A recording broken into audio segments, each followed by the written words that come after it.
Good morning, world, and welcome to yet another episode of the Early Morning Sports Talk Podcast. We thank you all in advance for a time that will be had as we embark upon what will be another great episode this morning. So we thank you all for chopping it up with us. We thank you in advance for a time that will be had. And so, yes, well, we are back like a shark attack, back like we left something, back like we ain't got no clothes on our back. And for the world is a better place in the moment when the early morning sports talk podcast is taking place. And so, thank you for tuning in with us this morning as we converse about the latest sports topics that have taken place in this past week or will be upcoming this week. It is always a blast to have you all tune in to participate with us every weekend. As a reminder that every week we always like to begin our podcast by reminding our audience that the Early Morning Sports Talk podcast can be found on Facebook via the Early Morning Sports Talk podcast community page, as well as additionally on our Early Morning Sports Talk podcast Facebook page. For there is a difference between the two. You can additionally find us on Instagram at EMSTP underscore. Again, you can find us on IG at EMSTP underscore. YouTube, Apple Podcasts, and Spotify as the Early Morning Sports Talk Podcast, as well as our own Facebook pages via Brandon Price, Jamar Goodman, and Jones, as well as our guests for that weekend. Today is November the 1st of 2025, and which yesterday was Halloween, and we have seen yet again another fascinating week in the sports world. Where on this past Sunday, our Chicago Bears, they fell to the Baltimore Ravens last Sunday in a tough and rough offensive performance and missed various opportunities on defense to change the game. And so now they have fallen to 4-3, but still actually above 500, Jamar, which sounds really, really bizarre at this point of the season as a Bears fan. Additionally, the NBA headed into another week in which Austin Reeves and the LA Lakers will have a very, very impressive walk-off victory over the Minnesota Timberwolves. But more importantly, our Chicago Bulls got off to a very, very impressive start last night on Halloween after taking care of the New York Knicks in Chicago, in which I knew, Jamar, it wasn't nowhere in hell on Halloween at the United Center, the loudest stadium in the NBA, by the way, with the most seats in the stadium in the NBA, by the way, that the Knicks was going to come into Chicago and win a basketball game on a Friday night. It just wasn't going to happen.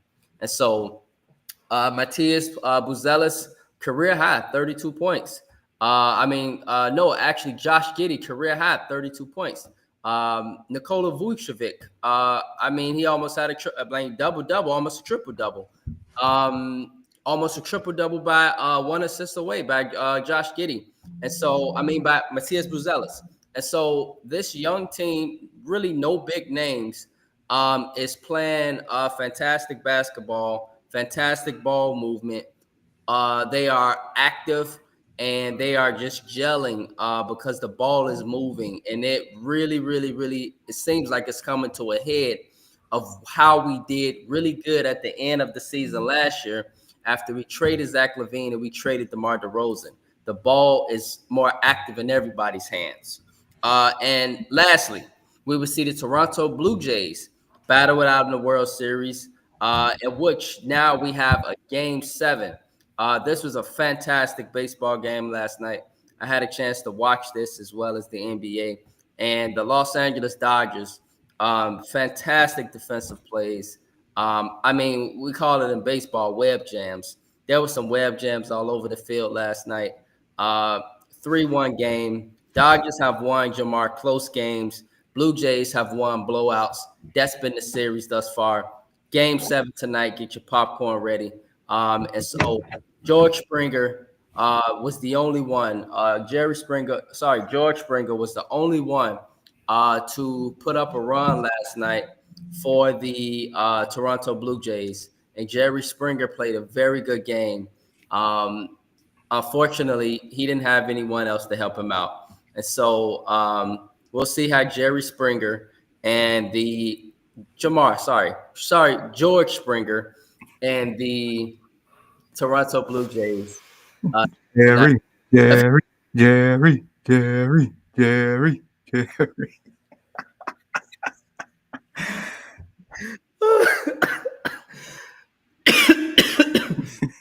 so, oh my goodness, man. And so, with that being said, on behalf of the Early Morning Sports Talk podcast, we would like to say, introducing my brother from another mother, my partner here on the Early Morning Sports Talk podcast, Mr. Jamar Goodman. Mr. Jamar Goodman, as we get our tags in, good morning, sir. How are you? Jerry, Jerry, Jerry, Jerry. I'm good, man.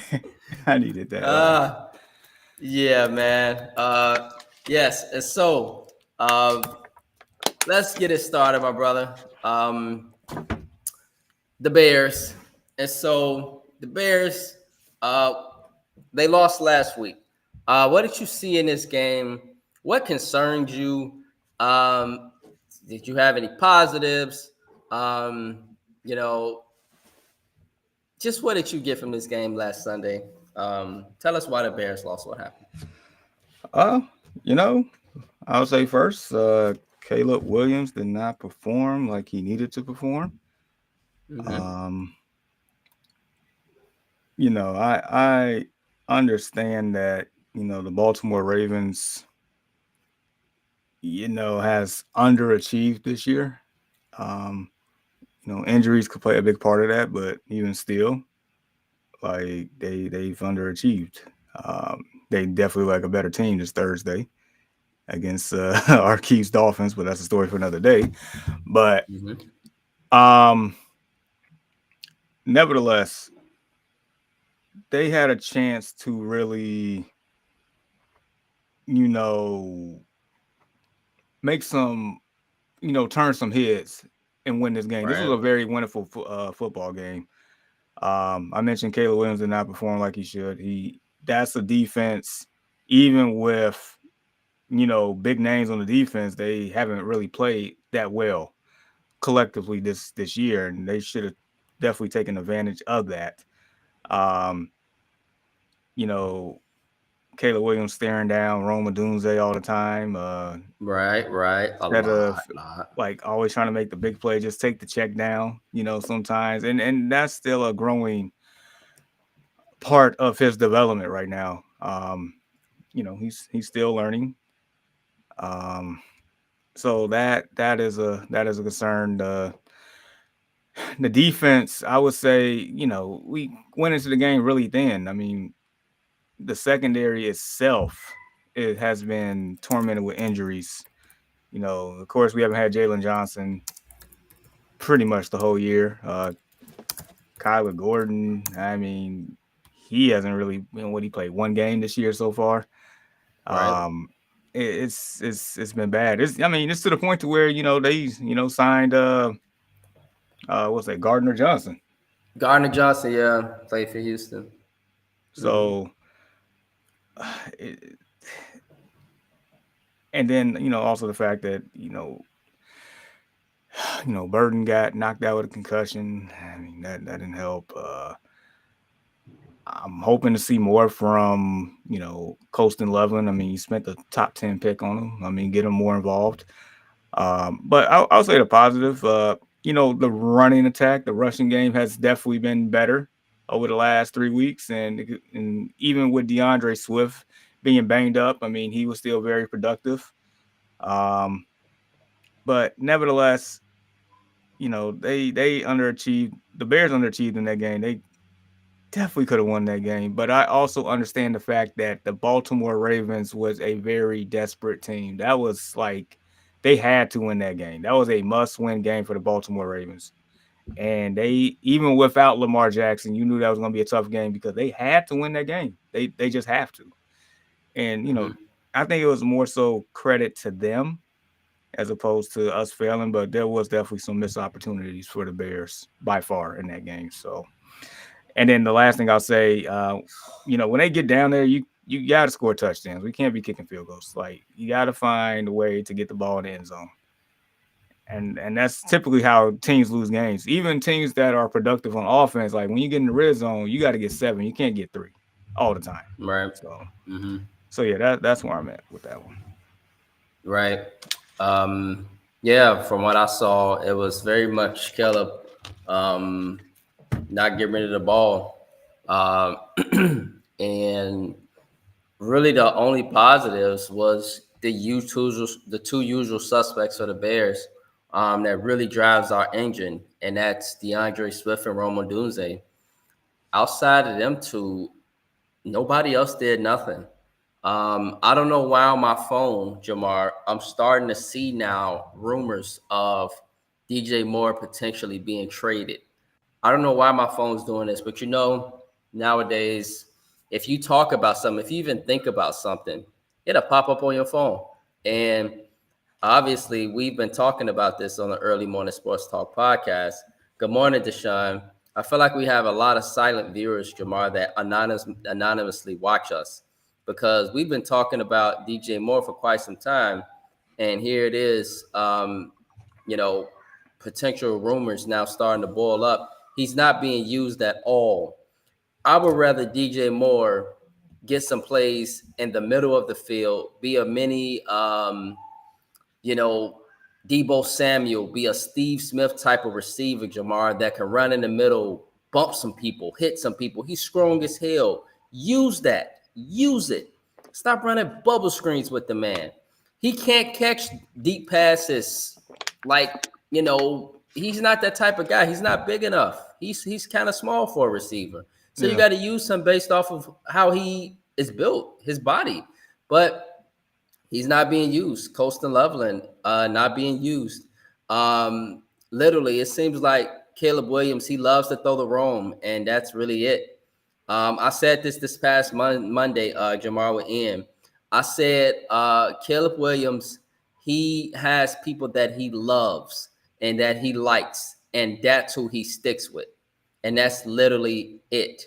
He, you know, I bet you would. Yeah, and I'm pretty sure a Mike Tomlin would know how to use him and get the most out of him.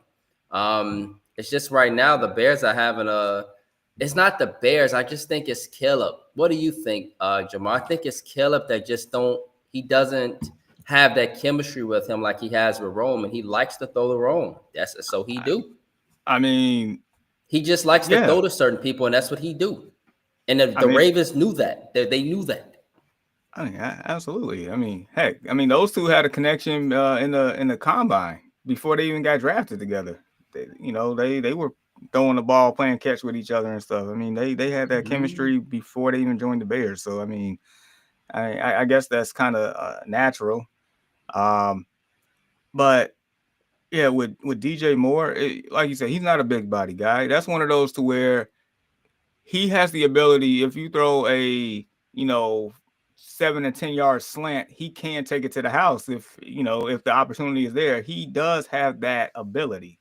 We've seen it a number of times. Super athletic. He is. Just give him some room to operate and he's gone. So you have to be able to get the ball in your playmakers' hands at their right opportunity. Rome could do a lot of different things. DJ Moore can too. Their skill sets are completely different. Colston Loveland could do a lot of different things. Now that's a person you should be targeting in the red zone along with Rome Odunze. Like that man, like Colston Loveland from the small sample size that we have saw, I think he can play. I think he's a really good player. A really good player. I mean, Cole Kmet, bro. Cole Kmet. Where has he been? I mean, he don't get the ball at all. I mean, Justin Fields got him paid, if we don't remember. Justin Fields got Cole Kmet paid, bro. Cole Kmet was balling out just not too long ago. And I don't know what he's doing now with Caleb. Man, you're right. I see a lot of Cole Kmet, and blocking, which is fine. Right. Which is fine, but I mean, it's like and then Luther Burden III, like I kid you not, that man has the it factor. He does. He really does. Like I see it. And so let's just say they do trade DJ Moore, which rumors has been going for the longest once they drafted Luther Burden III, because it's like he kind of play the same position as DJ Moore, and he's a lot cheaper. So it's like, especially if we're not utilizing DJ Moore, because his productivity and his contract does not align right now. So it's like, if you do ship him off, then Luther Burden the third, like after the concussion, you got to step right in. I think he can do it. And as far as Deshaun's comment, yeah, we'll trade you DJ Moore. Give us a TJ Watt back, because we need that. So we love that. give us that. Give us that. I bet Deshaun's like, hell no. I mean, look, dude, Pittsburgh got one of the most expensive defenses in the league, and I'll leave Pittsburgh alone. But I mean, we'll take. I just know we need an edge rush. But anyway, yeah, Caleb got so. Here's the thing: like, Caleb has looked a lot better this year than last year, but there's still a lot more room to grow for this offense to really take that next step. Like, come on, man. Yes. And so it's like, I'm still encouraged. It does not feel like last year, because we was 4-2, and then we lost 10 straight, and like, even though we lost last week, I still don't believe we're gonna lose another 9 in a row type deal. I think tomorrow's game is very winnable, very winnable. That offense better be humming. We better be rolling all cylinders. But like, I would love to see a stat line to where Caleb Williams throw for like 270 yards, 3 touchdowns, no picks, keep it clean, like 0 sacks. So I don't even think Henderson is playing tomorrow. So it's like, they don't have a pass rush. And within that 270, I would like to see, Rome get 80, DJ Moore get about 70 or 80, Loveland get some, I just want to spread around and where they keeps the defense honest and, things like that. So I think Caleb Williams will continue to grow. The last couple of games hasn't been there, and I'm pretty sure Ben Johnson is definitely holding that man accountable. And Eberflus was last year type deal. So, but Eberflus, after he had a bad game, Eberflus gave him a hug and said, "Let's go have hot chocolate." Like, for real. And dude, every time they would ask Eberflus anything in the media, he'd be like, "We'll be all right. We just got to watch the film." I'm like, what? Like, dude, like, give us something. I must be on dog food this morning, huh? That's what it is. I'm just saying, you could have, you all need a number 2 wide receiver. We need a pass rush. I think it's a win-win for both teams. Because number 55 for us, Deshaun don't do a damn thing. He a big damn body. He don't do nothing. I've been saying it since week 1. He don't do nothing, Deshaun. I've been saying it since week 1. He don't do a damn thing. All he do is just get out there and stand up and try to look like he pushes somebody back. He don't do a damn thing. He out there wasting cardio, just getting cardio. He ain't doing a damn thing. Jamar know it. I've been talking about number 50. That's his name. I don't call him by his last. He's just number 55. Number 55, big ass, just out there doing nothing. So Jamar and me know we definitely need a pass rush. We need a serious pass rush. We need a serious pass rush. We don't get no pressure at all. And so, yeah, man. And so the Bears now fall to 4-3. But like you mentioned, we got Cincinnati tomorrow. Still a dangerous game because your brother Jamar is over there. That offense they can put up a lot of buckets. That defense ain't much, but hopefully the Bears, it all depends. Joe Flacco don't really turn the ball over, man. We'll talk about that game. It's going to be an interesting game. Very interesting for a variety of reasons, but that's a game that the Bears, right? All right. And so let us progress now, Jamar, to NFL reactions and overreactions. It's always a fun part of the segment. And so let us first start with the New England Patriots. Is it an overreaction to think that after watching the New England Patriots move to 6-2 and now playing great football, that this team is not just on a lucky run, bro, but they are indeed the real thing? Oh, it's not an overreaction for me. I mean, they hired the right head coach, Mike Vrabel, who was, part of, some championship football in Foxborough. Drake May has definitely looked like the real deal in that class. he showed a little flashes last year when he was given the opportunity. This year, his development has significantly jumped up, and maybe that Right. has to do with Josh McDaniels. But Mhm. nevertheless, he looks good. Stephon Diggs looks good in that offense. Um, Booty, he looks good in that Booty. offense. Ramondre Stevenson, I can't stand the guy because all he does is fumble. But nevertheless, he's been productive lately. Um, Is he the, playing tomorrow or is he hurt? no, he's out. But the draft pick they got, Travion Henderson, that he has the it factor, and he's gonna have first team reps tomorrow. So I mean, on in their defense, like they have that gritty type style of defense. Mm-hmm. That's the So key. They play great defense. it is, and then they have the fact that they beat Buffalo, if I'm not mistaken, in Buffalo Mm-hmm. on prime time. That should tell you everything you need to know, and they just That continue to opened my win. eyes so heavy. That opened my eyes for sure. Yeah, so yeah, that's not overreaction for me at all. Okay. Yes, I'm with you. I'm with you. Is it a no reaction to think that after the benching of New York Jets quarterback Justin Fields and then his unexpected start last week resulted in the win for the New York Jets, that this team should stick with Justin Fields at the moment as a starter? By default, Uh, right? Who else you gonna go to, Tyrod Taylor? I mean, it was getting ready to until he got ruled out because of an injury. Like that man Right, got benched but started. Like what? right, crazy. I mean, part of me feels like that he kind of they probably should still go with Tyrod Taylor. And I give you two reasons. One, and I know this is Ian's guy, and that's our like we're all familiar with Justin Fields. We get it. Um, but one, I mean, what would it? He gave you what 6 games of a film already that just wasn't like productive outside of the first game against the Steelers. Like it just wasn't there. That offense has been nothing. Yeah, And it's been then awful.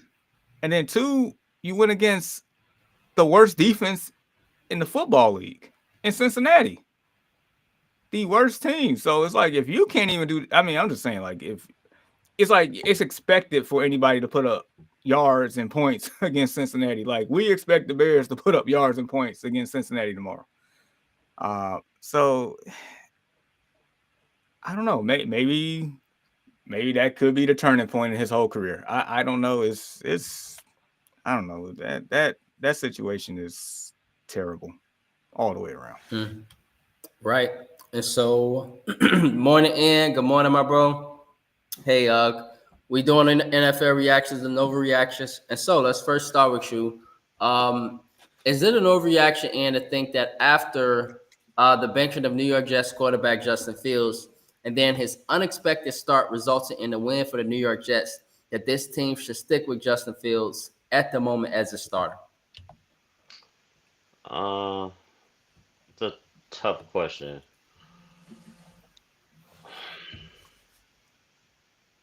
Mm. Good morning. Yeah, can you hear me? Yeah, we Yeah. can hear you, bro. Yeah, man. Should they still start Justin Fields?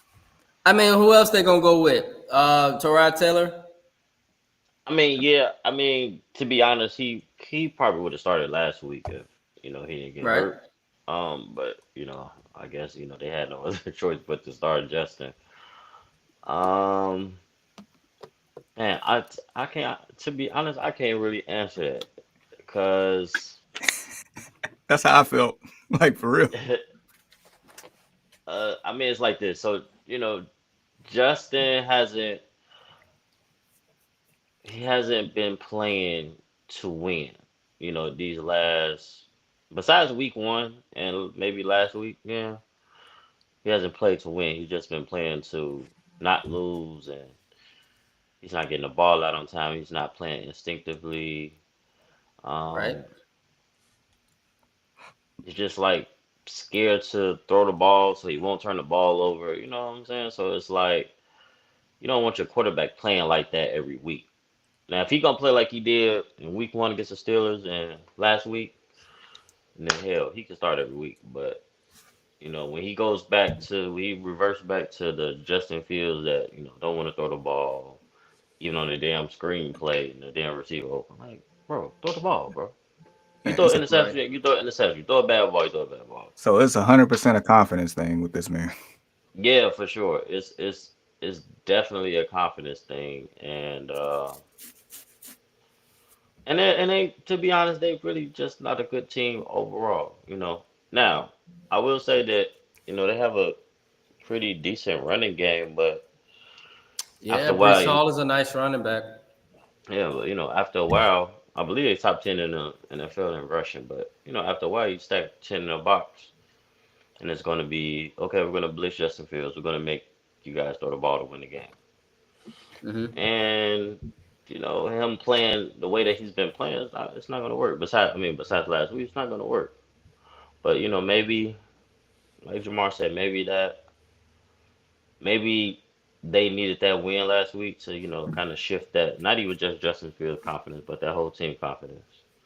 So Right. maybe they kind Right. of needed that. But I mean, as of right now, I don't know. I Right. honestly don't know. Really quick question though, fellas. And congrats to Aaron Glenn, the Jets getting that first win. Jamar, really quickly, and then Yeah. you in. Um, when Justin Fields plays like this, and he's able to throw the ball to his receivers, do it kind of remind you of what he really, really could be if he could literally just drop those passes like he did last week? Because that's really the only thing that's missing in his game is the ability. It's not even the fact that he holds the ball for me. It's really the fact that he's settling for a lot of field goals and he's not able to throw the ball the way. Yeah, I don't know. I don't know why he throw these pretty fast darts, but they're just not resulting. They're not the dart that Caleb Williams throw. It's not the. Y'all know what I'm trying to say. He don't throw the ball just enough in order to score a touchdown. He's Like, not throwing. He's not throwing the ball. He's not throwing the ball downfield, and Exactly. he's scared to throw yeah, an interception, turn the ball over. He's taking the check down. If I'm running the post route and the running back or the tight end's running the hitch route, Justin Fields gonna throw the hitch route because he don't want to overthrow me. Or he don't want somebody to intercept the ball. In some cases, which is fine. That's your job. That's his main job to protect the ball. But at the same time, you got to throw the ball downfield. Sometimes you got to take chances. I mean, that's right, just Yeah. in life. Period. You got to take chances. You right, do. Like Brandon, what you saying? Like you see Caleb Williams drive the ball downfield. You see it in between the seams. You see it when there's and like 15-yard in route. You see it. Like he would throw it, and he would throw it accurately. Like Justin Fields would not make that pass. And right. it's like, and it's pretty much what both of you are saying. It's like he's playing not to lose instead of playing to win. Yeah, you gotta protect the ball, like Ian's saying, but you also have to have the ability to move the chains and get the ball downfield to your receivers and stuff. And you cannot also, I mean, he has an issue with focusing on one receiver as well. Like, so you have and that was another thing. He wouldn't go like him going through his progressions was like non-existent. Like you have to go through okay, your first read isn't there. What's your second read? Okay, it's not there. What's your third read? All right, clock's over. Go. Like it would be more so. Okay, the first read's not there. I'm gonna hold. Like, is he gonna get there? Is he gonna get there? Okay, at that point, like you either gonna get sacked or you gotta run. So it's like the decisiveness, and I think that was one of the main criticisms why he was here. Like while he was here in Chicago, just not being able to be decisive in a timely manner. So Right. it's tough. Like it is definitely because he came in with so much potential and ability entering the league. Because I mean, him and Trevor Lawrence, like coming out of high school, was like 1 and 2, right, or 1 and 1A, or whatever you wanted to call it. Like they were very comparable. And even Justin Fields' stint at Ohio State when they, like, if I'm not mistaken, beat the brakes off of Trevor Lawrence and Clemson. That one game. So it's like the ability is there. It's a lot of mental thing. I think the man is overthinking a lot of stuff, and that results in bad performances. Right, overthinking. But when he just go out there and play, Just play, like you know, saying man, with instinct. Just play. right, Like heck, when we on the basketball court, you start overthinking. I mean, you're not gonna be playing good at all. You just play, just flow with the game, go with the flow. Just let your body just take over. You know. right. And so, yeah, Justin, he shows glimpses, and when he shows glimpses, you'd be like, man, if dude play like that consistently, he would be a serious problem out here, a serious problem, if he just did it more consistently. And so, yes, Ian, bro, is it an overreaction next that after watching the New England Patriots move to 6-2 and playing great football, that this team is not just on a lucky run, but that this is indeed the real thing? No, that's not an overreaction. They are, in my opinion, the real thing. The Patriots, Mike Vrabel, he just has a team that has bought in to what he's teaching. Any great team or any good team, I would say, 95% of the time, the reason why they're good is it's really not because of talent. It's because of their camaraderie, and them buying into what the coach is saying. You know what I'm saying? Even, you go back to that's on any level. You go back to any good team on any level. Why was that team good? Because they had good team chemistry and they done bought into what the coach is preaching. And they going out there and they Mm-hmm. doing it every week. Mm-hmm. So no, I don't think it's an overreaction. Yep. And so, yes. Next, Jamar, bro. Is it a no reaction to think that after watching the Indianapolis Colts pull off another impressive victory behind running back Jonathan Taylor's yet again stellar performance, that he should be considered as a candidate for MVP? And is it the same actually for his quarterback Daniel Jones? Let me be clear. Jonathan Taylor is the MVP of the season right now. All right. It's not even close. I think the man has 15 total touchdowns on the year. Yeah. JT he been balling big time. Dude, like that team, if I'm not mistaken, they had the best record. I know they got the best record in AFC. They got the best record in football. Yeah. They are 7-1, right? I think so. Yeah, 7-1. Yeah, because I know they got one loss. And that loss was very arguably right. I mean, if it wasn't for what the runner, I mean, the wide receiver, who was that? The running back or wide receiver that dropping the ball right at the goal line, right? And then the holding call that wouldn't even end the play where Jonathan Taylor ran for like a 74-yard touchdown in the. But right. But anyway, like that is your MVP. I mean, I understand Daniel Jones has definitely been playing lights out, and I get it. Like Daniel Jones' play has definitely like unlocked the offense to where it is, spectacular.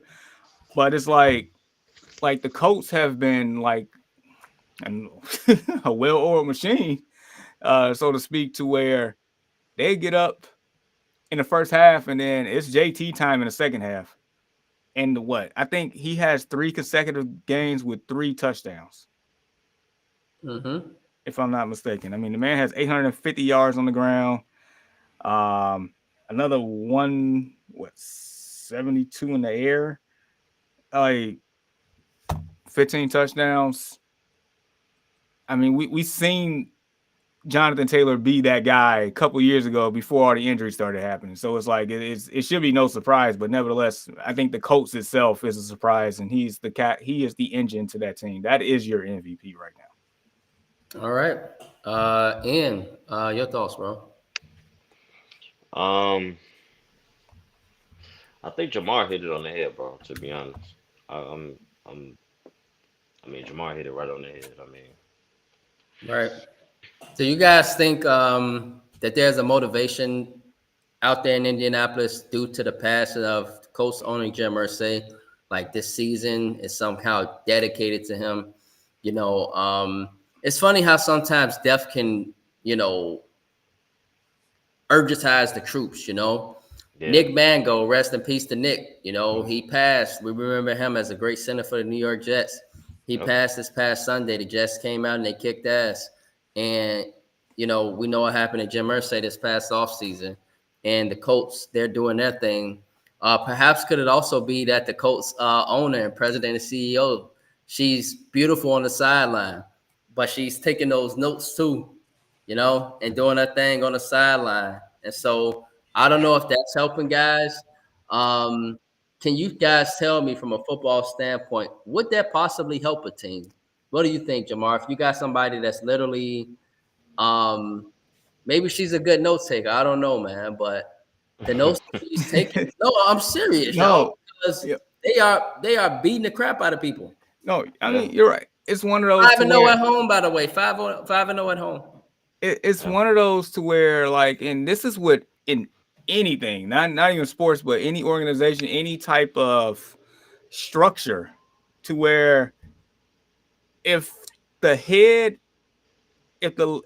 of any company, any team is bought in and trying, they're fully invested in, winning or whatever it is and doing whatever they need to do to make it happen. I mean, it follows suit throughout the whole team. Like she explained why she was doing it. And that's when I shared that video. I was like, okay, like she is fully bought in. She wants to understand how everything operates to see if anything can be adjusted. It's like everybody is bought in. Everybody. And of course, death, like, of course, that's probably absolutely that's an extra chip on anybody's shoulder in that organization. But the fact that, she's a proactive owner, it's like watching Mark Cuban type deal. Right. When from the football standpoint, because you know how Mark Cuban was, like, he was a different type of owner, but he was fully invested and bought in. And that's why all those players loved him. And then, they eventually won. And that's, of course, that Dallas Mavericks team is probably one of the hardest, most like accomplished, celebrated titles that you'll ever see in your life. But anyway, for them, like, yeah, like absolutely, everybody is bought in on that team. Everybody. I mean, you got Daniel Jones playing the way he does.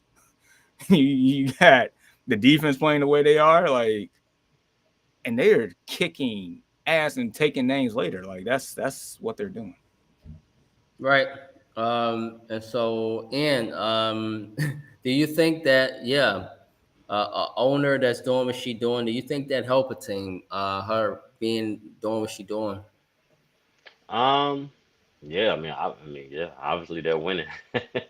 Yeah, you got Daniel Jones playing like the MVP. Jonathan Taylor, he definitely should be, in my opinion, they should be number one, number two for MVP.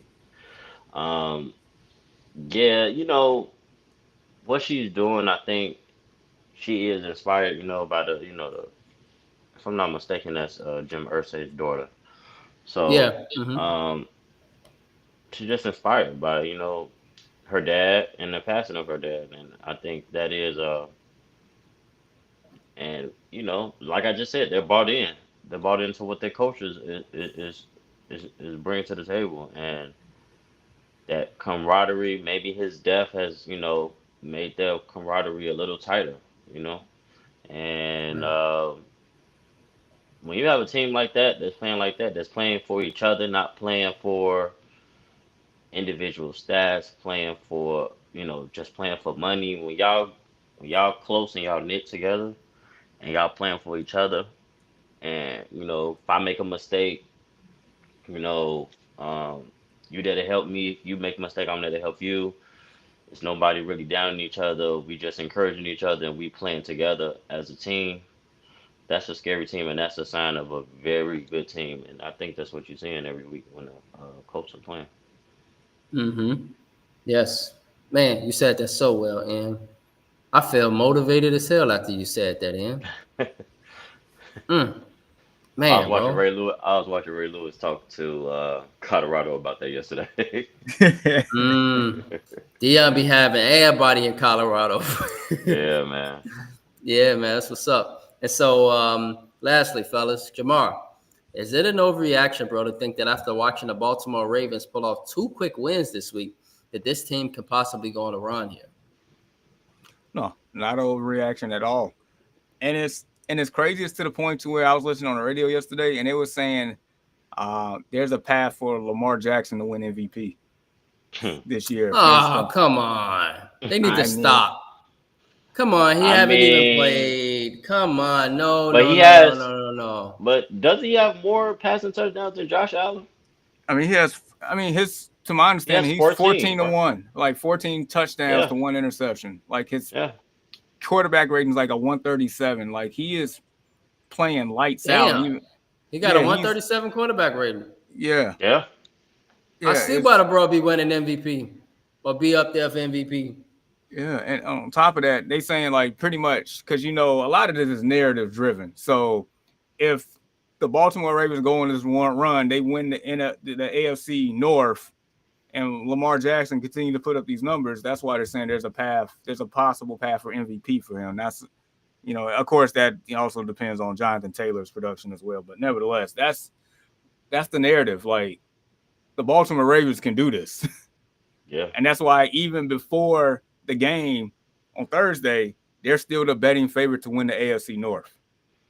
Because Vegas believes in Lamar Jackson. And they go out and do that. What he did on Thursday against our Chiefs Dolphins, that was an embarrassment. Get him out of there. Yeah. Like for real, pack him up, get him out of there. Like, and then if you were just watching the throws this man was making, like I can't even believe a couple of years ago they're saying this man's can't even pass the ball. Like the accuracy, the pinpoint accuracy on these throws is phenomenal. It's dude, yeah. That's no overreaction at all. Like they can definitely get it done. Okay, yes, and your thoughts, bro? Is it an overreaction to think that after 2 quick wins this week that the Baltimore Ravens could go on a run here? No, I mean, I'm piggyback off of Jamar. No, it's not an overreaction. And just like he said, when people state that, Lamar's not accurate, that just proves, and when somebody want to say something about a quarterback and they don't really have much to say, that's the first thing they want to say, oh, he's not accurate. Man, you know how many quarterbacks during every week of football miss throws? Every last one of them. Ain't none of them out there going 100%. So miss me with it. Lamar Jackson is the best player in football. Now Daniel Jones and JT, they might be up for the MVP, but Lamar Jackson, that is the definition of the most valuable player. They look like dog shit these last couple of weeks. He came back and they look like a playoff team and a Super Bowl contending team. Yeah. Now granted, they played the Dolphins, but the Bears, they having a pretty good year. They're turning it around. But he didn't even play against the Bears, but they end up winning that game, and now they got their best player back. Come on, man. It seemed like Derrick Henry even running a little harder since Lamar Jackson been back. That's the true definition of the most valuable player. It's Lamar Jackson. Because he know they got a chance now.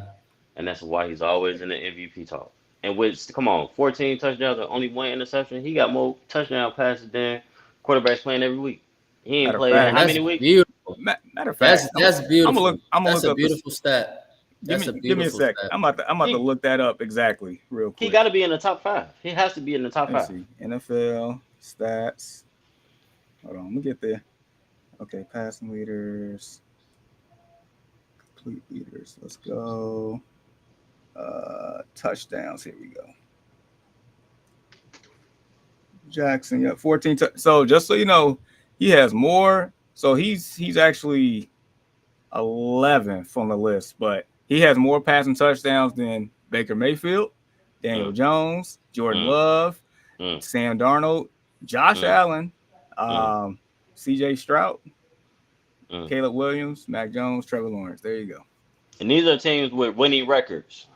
Right. And we just was talking about Daniel Jones as an MVP candidate. Voila. True definition of most valuable player. And he should have 3. Bad boy. Yeah, I'm with you on that. Bad boy over there. He should be reigning MVP. Bad boy over there. Yeah, that's a hell of a stat. And so we'll continue to see how things go because the Ravens, unfortunately, they lost a couple games that they should have won, right? We know they should have won week 1. We know they should have won week 1. We know they should have won week 4. So it was a number of games that they just kind of blew, etc. And so you can't change the past. You can only move forward. But speculation. Let's see what the Baltimore Ravens do. Okay, fellas, notable college football games this weekend. We got a few that's coming up. Some notable college football games. 9 Vanderbilt at 20 Texas. Big SEC showdown. I'm not sure if Arch Manning's coming back. I know he got injured last week. But, I don't know what the hell people was thinking with Heisman. But, we'll continue to see how that kid does. It's only his first season as an official starting quarterback. And so as some say, we'll give him some time. So let's continue to give the kid some time down there in Texas. We'll see how the kid does down there in Austin. On the other hand, down there in Georgia, 5 Georgia, they'll be traveling to Jacksonville, not Knoxville? And so Gainesville, not Knoxville, Tennessee, Gainesville, Florida. But they'll be traveling to Jacksonville. So 5 Georgia versus Florida down there in Jacksonville. 14 Tennessee versus 18 Oklahoma, another big SEC showdown. We always know how it's going down in the SEC, big games every week. 17 Cincinnati at 24 Utah. Check this out, fellas. I'm not talking about Bob Knight. I'm not talking about Jeffries over there. That was the number 1 pick in the NBA draft. This is the number 2 Indiana Hoosiers in football. They're nice. They like that. Oh, they are fucking incredible. They are beating the dog crap out of people. And I just wish they could have met in the Big Ten championship, but it won't happen, fellas. They're not set to meet. If they would have continued to win, they wouldn't meet. And if they would have met in the playoff, that would just be the cream of the crop, right? That would just be the best possible situation. But 2 Indiana at Maryland, number 1 Ohio State versus Penn State. And so check that out. Number 1 and 2 teams. I don't think they play each other No, they don't. They don't. I checked it. I checked it. This is what we do in the early morning sports talk podcast, and we check stuff in advance. I checked it about a month ago, trying to see, like, man, are they gonna play? Are they gonna play? Is it gonna be a collision course? Unfortunately, I don't think it'll be this season, but it would be nice. Not to cut you off, you got to think about it too. They only lost 2 games last year. The 2 games that they lost last year are to Ohio State and Notre Dame. Those are 2 people that played the national championship. They brought that whole team back. Mm-hmm. Right. That's a wonderful fact. Indiana is on the map now, and they should be. And shout out to the head coach. You got a very nice extension. He deserved it, and he earned it. He got it from the mud. He got it from the mud. And so 2025 World Series. Let me change this narrative because I was doing that in advance. I don't know why I was doing that, but I was like, man, the Blue Jays, based off of how they've been playing, they're going to beat the hell out of the Dodgers. But it Not is so fast, my friend. Dude, the 9th inning last night was incredible. Oh, man, it was incredible, bro. It was incredible. With this World Series, it's 2 narratives here, and Chris can be with us this morning. Anthony, unfortunately, he got a call yesterday, and he stated he had to be in Kenosha for hockey. Based off of the games, when the Blue Jays win, their bats are active, guys. They put up 11 runs, 8 runs, 6 runs, a lot of bats. Nobody still can stop Vlad. Nobody can stop him. This man is just a dog. I mean, he's a dog, y'all. Like he is daddy. a grown-ass man. man. Grown-ass man. But on the other side, there's a grown-ass man, too, named Shohei Ohtani. And he's a grown-ass man, too. Go. And so you got 2 grown men going at it.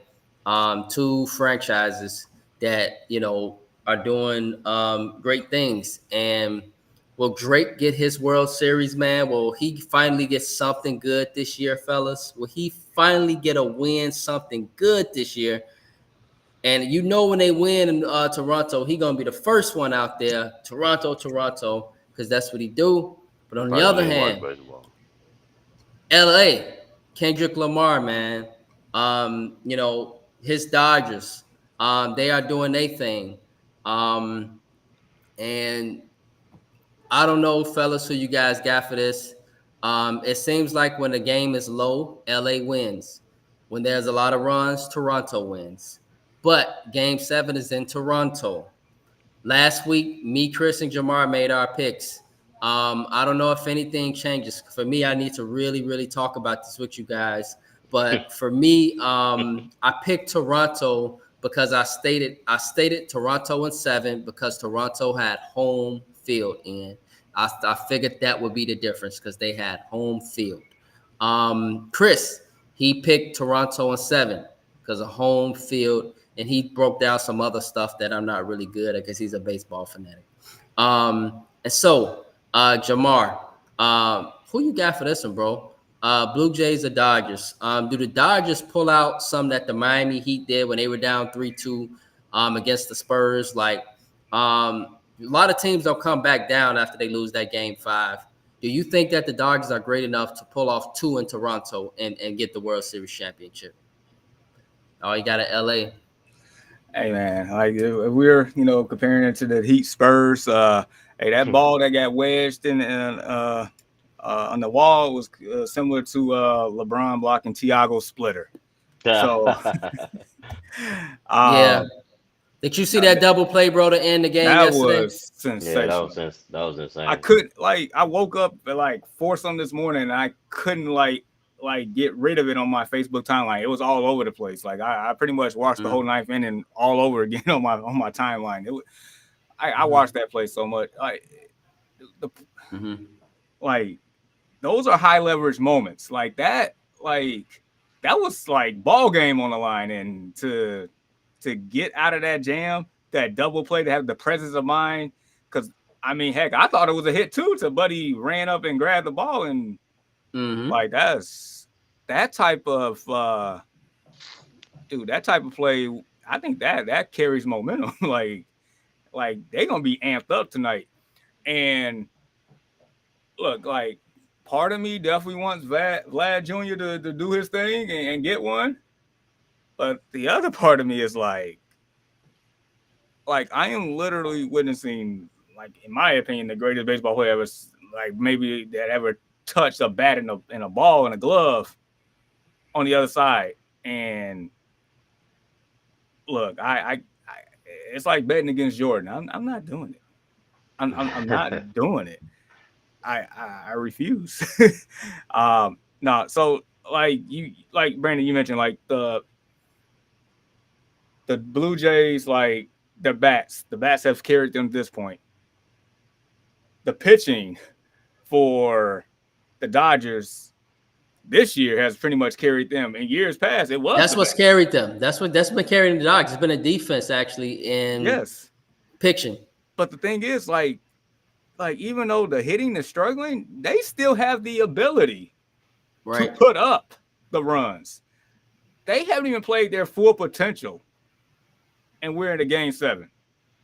And I feel like the Blue Jays has been playing lights out, and yet the Dodgers have not been playing at their maximum capacity. Right. Who do you think has pressure tonight? Who do you think has the most pressure? The Dodgers with the roster that they got on paper, or the Blue Jays who are at home? Ooh, that's pretty equal. I mean, you kind of said it. Yeah, I'm thinking I think it's equal. I mean, because it's like anybody, because it seems like just in general, game 7, if you are the home team, you have the pressure by default, right? Yeah. Because this is the reason why you worked all year to get that home field advantage. Yes.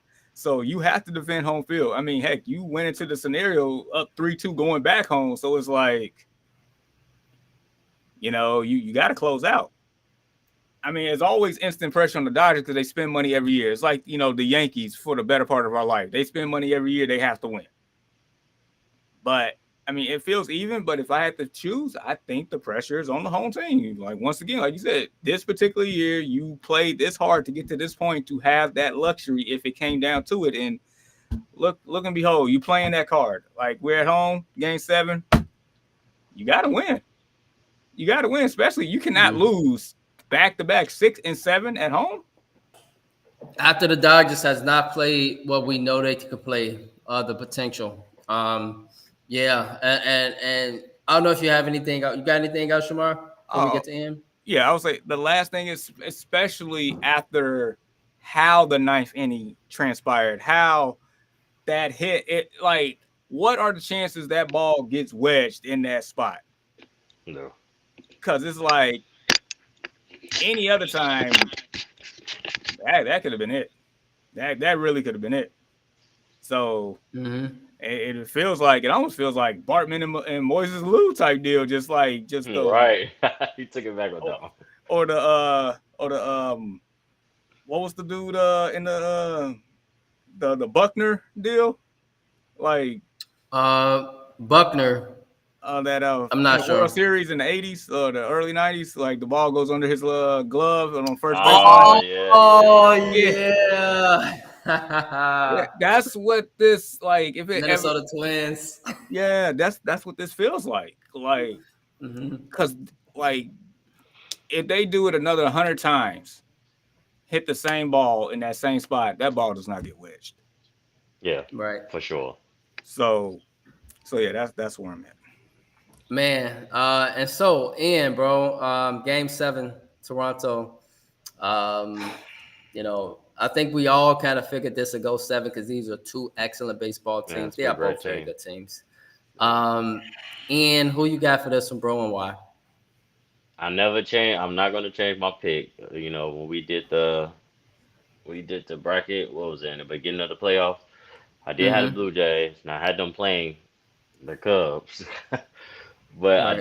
I did pick the Blue Jays. I'm not gonna go away from the Blue Jays, but like Jamar stated, after game 6, coming into game 7 with that momentum, after winning like that puts the heat on the Blue Jays big time. And you know, like we just said, the Blue Jays being at home, game 7, but also the Dodgers, like you say, with their roster, but coming into game 7 with that momentum, that put the heat on the Blue Jays, man. And that was game 7. Y'all at home. It's like y'all have to get it done. Y'all at home. Y'all have some type of advantage.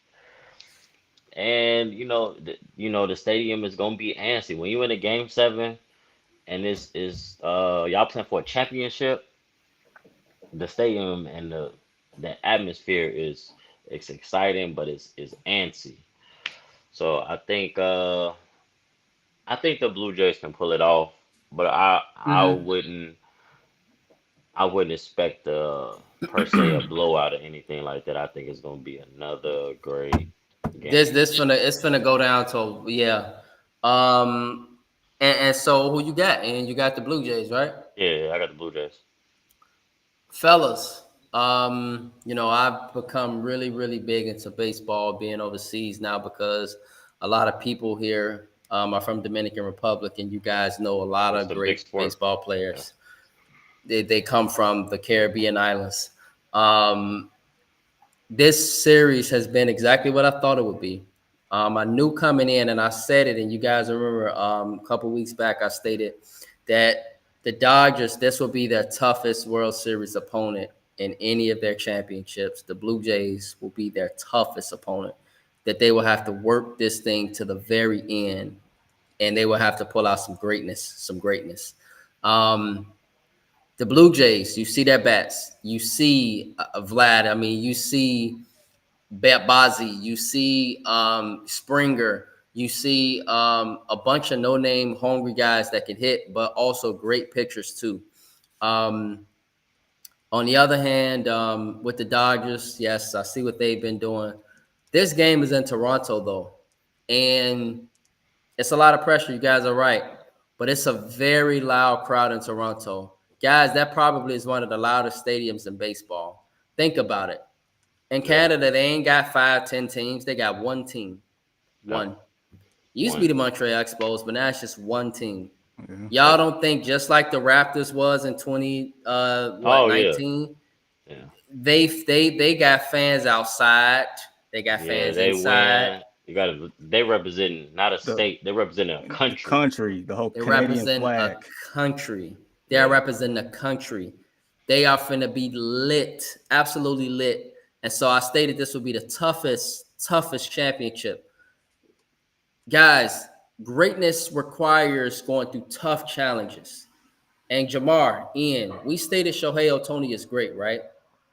Just imagine the moment this would be. Guys, I'm telling y'all, they pull us off. This could be some great shit. Excuse my French to my viewers. This would be great because this is a team where it's like a boxing match. You make this error, they make you suffer severely. You make this pitch, they make you suffer severely. That's what great opponents, that's what great competitors do. Great competitors are really good at something, really, really, really good at something. And you got to take it away. And if you take that away, they're really, really good at something else. And you got to continue to take it away and adjust and adjust and adjust. That's what great teams do. And these are two great organizations.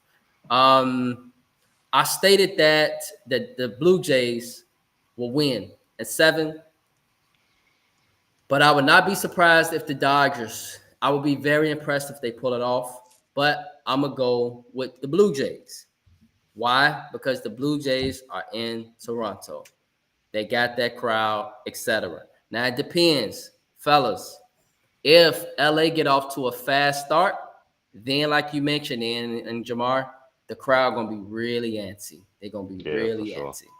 And if they not getting the bats like they used to been seeing all year, them bats ain't hitting, and the Dodgers continue to get in their groove on defense and they pitching, then it's going to be, oh, shit, we not scoring. And the Dodgers probably be like, we got them right where we want them. We got them right where we want them. And you don't want a Shohei Ohtani to come up to the bat in the 7th or 8th inning and you only down a run or you tied up. That's danger. That's serious danger. But on the other hand, if you're the Dodgers and you up 1 or 2 runs and Vlad get on the plate, you like, oh, shit, if I do something wrong, he going to knock the ball out the park. And so it is literally that critical between Shohei Ohtani and Vlad. I know Shohei Ohtani is great, y'all, but Vlad is that elite of a hitter, y'all. He's that elite. You slip up, he going to knock the ball out the park. He just waiting on it, literally, at any moment. And so in order to just cut to the suspicion, I'm going to go with the Blue Jays at home because they are in Toronto.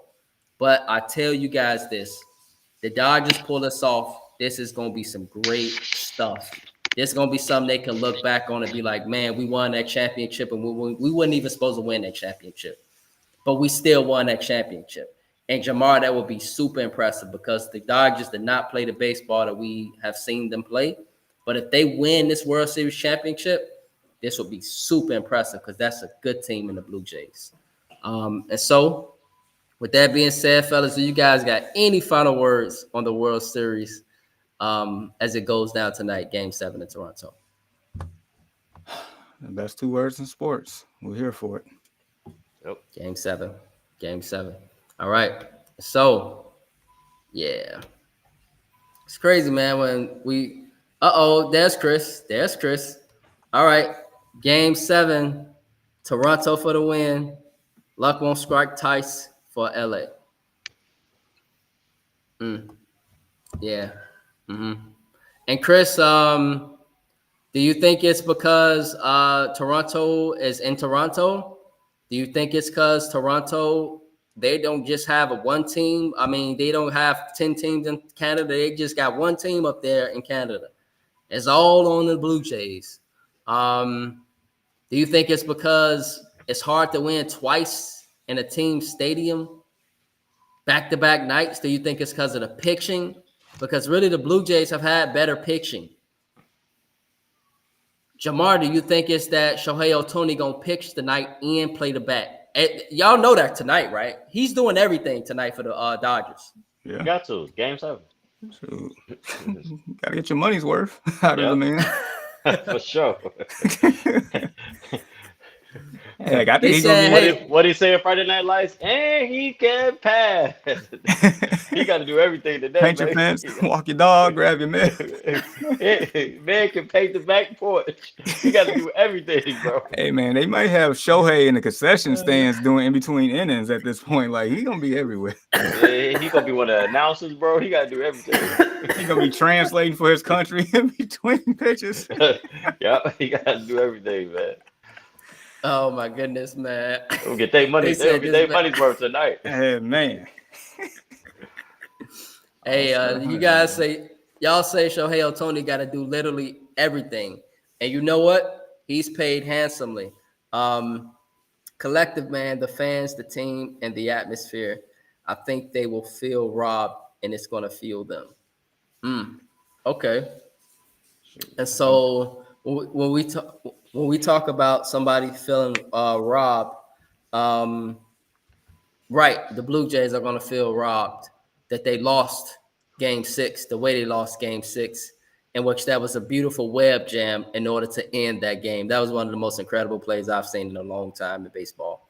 And that's not even the double play that you guys see in the early, like the third inning, that web jam by Mookie Betts. Man, that dude, he might be having a struggling bat this World Series Jamar in, but the man never lacks on defense. He never lacks as a shortstop. He never lacks ever. Like Derek Jeter type stuff. It just be like, did you see what he just did? Like, it was incredible what he just did. Like, it's like he Derek Jeter's son almost, man. Just fantastic defense. And so, Chris, man, thanks for jumping on with us, bro. As soon as you jump on, the ratings go up on the Early Morning Sports Talk podcast. And so, Ohtani is going to have to be Superman tonight. I agree. Definitely. He's going to have to be Superman. You heard Jamar and they say he's going to have to be in the audience translating for Japan. Man going to have to be in the concession stands. What else he got to do, y'all? What else Shohei Ohtani got to do? He gonna have to be one of the umpires, bro. He gonna have to do everything. He's gonna handle the field, the maintenance on the field and stuff. Yeah, putting the chalk back man. down. Yeah. Man, but do you guys think that Shohei Ohtani get a home run tonight? It's Why not? possible. Yeah. It's a high leverage game and a high leverage moment. I mean, we saw what he did to send them to the World Series. So Big time. Well, y'all know he got 9 time home play. runs in the postseason. All he waiting on you to do, and that's why I say he's so elite, him and Vlad. It just depends on where you put the ball. They're waiting to knock the ball out the park. It's like almost like a muscle, sort of like how Steph Curry shoot a three-pointer, fellas. That's how good Shohei Ohtani is at hitting. I'm like super serious. I know this sound a little creepy and weird. Like you like somebody that really that good? They that good? They that good? Like it's crazy how it's levels to this in any sport. It's levels to this. Yeah. He might lead the game off with one. Yeah, he gonna come ramped up real quick. He gonna come ramped up. If he leaves the game off with one, that whole stadium going silent. Oh yeah, for sure. You gonna be able to drop a pin in there. Like, whew, tension gonna creep up real quick. He gonna have them shook. You gonna have that whole country shook. Right, because they battling against the country. They battling a team. Right. They playing against the country. Yeah. They playing against an entire country. They gonna be lit tonight, etc. Man, it's going down in Toronto tonight. And so, yeah, the Blue Jays, Dodgers. Chris, let us know if you got any more thoughts on this, man. And we'll point it out because this is the last baseball game of the MLB season, and it's Game 7, and it's just a lot of narratives here on the line. Toronto, this will be their first World Series championship since Joe Carter.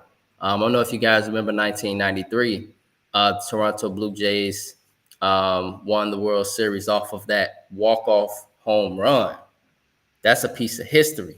and you can go to YouTube to watch that World Series championship that happened inside, I believe, of Rogers Center, way back in 1993. Fantastic, fantastic baseball game. That was the last World Series championship. But you know, and if you're right, he won't see another pitch. If he knock it out of the park early, it's gonna set the tone. I'm gonna say this, Chris. Mookie Betts got to hit the ball tonight. Freddie Freeman got to hit the ball tonight. Yeah. The big guys for the Dodgers got to hit the ball. Max Muncy got to hit the ball tonight. Blue Jays got some great pitching too, low key, y'all. Max Scherzer and them ain't no joke. They done been in the World Series won championships before too. Yeah. I mean, you paid those guys too. I mean, right. Yeah, they gotta show up too. Can't just be right. like Tony. Right. And so these big names, Hall of Famers, it's all on the line tonight. They saying we putting our best out here, baby. And so, big time last players question, make big time game. Big time players make big time plays in big time games, man. Right. And just one last question, bro. Do you think that the managers, they're gonna be throwing bullpens out early tonight? They just gonna be throwing everything they can tonight? You gonna see everybody's pitch possibly tonight? Yeah, I think so. It's game 7. I mean, you ain't got nothing to lose tonight. Ain't no tomorrow. Ain't no tomorrow. There you go. Right. Yes. So, well, that is our analysis for the World Series, Game 7, Blue Jays, Dodgers. Some careers, some legacies going to be changed tonight for sure. And so, let us now progress. These are my tray. Let us progress now to NFL Week 9. Got a lot of big games that is taking place. Jamar, we start with you and then follow with you, Ian. Colts and Steelers. Jamar, who you got for this one? I believe they are in Pittsburgh. Who you got for this one? All right, give me a second. Haven't been able to do this in a while, but give you some numbers here. And then also, I want to record this too. Second. Colts Steelers, where are we at? All right, here we go. All right, so yes, this here is in Pittsburgh. The Colts are 3.5-point favorite on the road, 50.5 over under. That's a lot of points. That's a lot of points. Yeah, so this is one of those, if it's not broke, we're not gonna fix it. And what I mean by that is the team with the best record here, with the MVP of the league, in my opinion, right now. The Steelers, I mentioned earlier in the show, they have one of the most expensive defenses in the league and definitely not playing up to par. And Aaron Rodgers has definitely actually been good for them overall, but it's not enough. It's not enough. Nobody's stopping Jonathan Taylor. Heck, Daniel Jones, like we talked about it, he's been very good. Tyler Warren, he's been really good as a rookie. Michael Pittman, and then we start throwing in like people like Alec Pierce and Josh Downs and everything else. Like, yeah, give me the Colts. All right, and bro, Colts Steelers.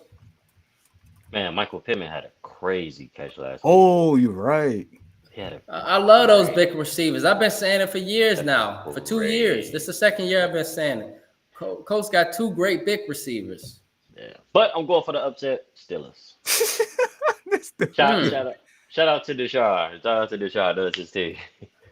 Yeah, I think Deshaun was peeking in to see who we was gonna pick. Yeah, and so, man, I want to see the Steelers win because I want to see Mike Tomlin win. Honestly, Colts have been the best team in football. Yeah. Jonathan Taylor has been running crazy. Danny Dimes don't turn the ball over. He do just enough. He does what is required. Oh man, that tight end for Indianapolis, that rookie, he's playing really good ball. Tyler Warren, yes. 2 great big receivers. Of course, you guys know that part already. Let me see. The Steelers, Their defense hasn't been what I thought it would be this season. I'm gonna go with the Colts. Give me the Colts. Sorry, Deshaun. Broncos, Texans. Who you got for this one, Jamar? All right. So Houston is favored by 1.5 at home, 40.5 over under. That's pretty low. So see, this one is tough because Houston's at home, and the way that Houston, like, they showed me something last week against the Niners. Broncos are a good team. Yeah, 6-2. They are a good team. Yeah, well, They should arguably remember between the beat the Broncos and the Colts. Exactly, you took the words out of my mouth, bro. that BS call. If that BS call didn't happen, and the Broncos Yeah. be 7-1, the Colts be 6-2. Man,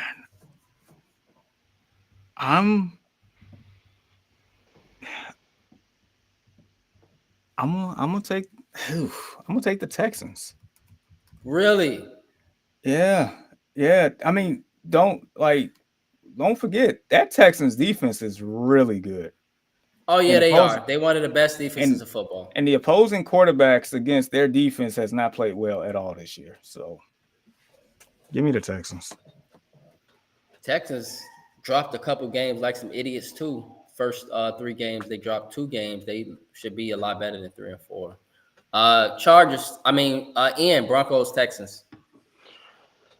It's a tough game for me to pick, but I think I'm gonna pick. To be honest, man, Broncos been balling this year, bro. I'm gonna They pick have. the Broncos. I'm gonna pick the Broncos. I think they, Bo knows. Hey, I think they got something Bo Nix, bro. I ain't gonna lie. I didn't see that coming. Right. I'm gonna go with the Broncos. Man, shout out to Bo Nix. A lot of people was questioning this kid. They was even questioning if they should draft him. And that kid has proven to be a very good quarterback in this league. He does everything that's required. He passes the ball well. He doesn't turn the ball over. He gets the ball out fast. He knows how to scramble when it's time. He has great accuracy. Bo Nix, I hope that kid just continues to do well because he's been doing really well. He surprised a lot of folks. Texans at home, great defense. But the problem is CJ Stroud. He played a really good game last week, Ian and Jamar. And the thing for me is CJ Stroud. If he played the way he's supposed to play, this team will be a serious team. A serious team. yeah. But he's been on a decline for some reason. But he showed a glimpse last week. And you know what? Really quick, like, he did it without Nico Collins, and that's what made it so impressive to me. Like, they obliterated the Niners, and he didn't even have his best player. That's what made it impressive for me. And so they got some momentum. They feeling good right now. But the Broncos for me is the better team. I'm gonna go with the Broncos. No disrespect to the Texans. The Texans, I think y'all are just victims of a really tough schedule. And then, not only a really tough schedule, but a quarterback that hasn't been playing the way we thought he would play. But I think the Texans will be still a playoff team, and I think they'll get it together towards the end of the season. Chargers and Titans. Who you got for this one, Jamar? Is this a Cancun, or do you guys think the Titans get it home? I mean, they are at home tomorrow. Well, So I say this much: Vegas thinks it should be a Cancun. The Chargers are favored by 9.5 on the road. I feel like that's a trap. 43.5 over under. I'm still taking the Chargers. I don't think they win by 9.5. I don't think so. But I will say this: as far as the Titans have, I think they've been looked a little bit better without Callahan. So they've been close to getting it done, but they just learning how to win. A young team. Pretty much. Yeah. And they do have a couple of pieces of what I see that, it's Rouster's still inferior, but I I'm think it's a Chargers. Cancun. Yeah. Yeah, I think it's a Cancun, but it could be a situation like the Jets last week. We could look up and be like, Yeah. "Man, they actually won." But I'm gonna go Chargers. So. Yeah. I don't know if Jamar got the button, but I'm gonna blow the dust off of this real quick. okay, because I know it's been a while since we Cancun. Cancun. Yes, and so Cancun means, guys, we're going to Cancun because we ain't got no work to do. I mean, damn it. I mean, we ain't got to analyze this game. This is a Cancun. We all got the Chargers over the Titans. And so Cancun, baby, Cancun. And so Vikings at Lions, JJ McCarthy returning, fellas. But is this a Cancun? I don't know. I know I ain't picking the damn Vikings. I know who Ian's picking, so I guess it's on me, right? All right, just so people know, Detroit is favored by 9.5, and the over/under is 48.5. And Yeah, that would sound about right. That would sound about right. yeah, and I don't think that's a trap. So therefore, Cancun. Voila. And so we'll see how the Vikings do, man. JJ McCarthy might come out firing on all cylinders. I mean, you know, like they ain't got a lot of film on him, you know, but to me, he looks like a Michigan quarterback. Like, really not a great quarterback. Only one that was great was Tom Brady. I'm about to say there's a wide range of outcomes with that one. I mean, it's true because Lone Ranger. Yeah. I mean, but keep in mind though, Tom Brady coming out wasn't great either. He was a 7th-round pick. I mean, yeah, but I mean, Yeah. he turned out to be the GOAT. He turned out to be the GOAT, you know, and in college though, he didn't come out. My whole point, fellas, though, is not that Tom Brady obviously is one of the greatest athletes ever, greatest quarterback ever, but it's that Michigan, they generally just don't produce. You don't go to Michigan for quarterbacks. Yeah, you don't. I'm not looking at Michigan for a quarterback. I'm looking for a running back. I'm looking for something else, but not a quarterback. And so, but JJ McCarthy, guys, is from Illinois. Y'all know that, right? He's a suburban kid. He went to Naperville? I believe he went to Nazareth, wherever Nazareth is at. He went to Okay, Nazareth, and then he transferred to IMG. Oh, okay. And so yes, Illinois kid, and so we hope the best for him. They're up in Detroit. We'll see how that game turn out. 49ers at the Giants. I don't think this is a Cancun for me because the Giants play tough, and they in New York. They play a lot better in New York. They play a lot better, but Cam Scatterbull is out. Yeah. Who's starting them off for the Niners? Is it Mac Jones? Mac Jones. Yeah, Mac. Again. Mac and cheese. Yeah. Yep. Yeah. I'm gonna go with the Jamar Niners on this one. I don't what Jamar said. I don't have the warm and fuzzies on this one though. I don't either at all. For everything that you all said. So just so you know, Vegas got the Niners favorite 2.5 on the road, 47.5 over under. So like, here's the thing for me.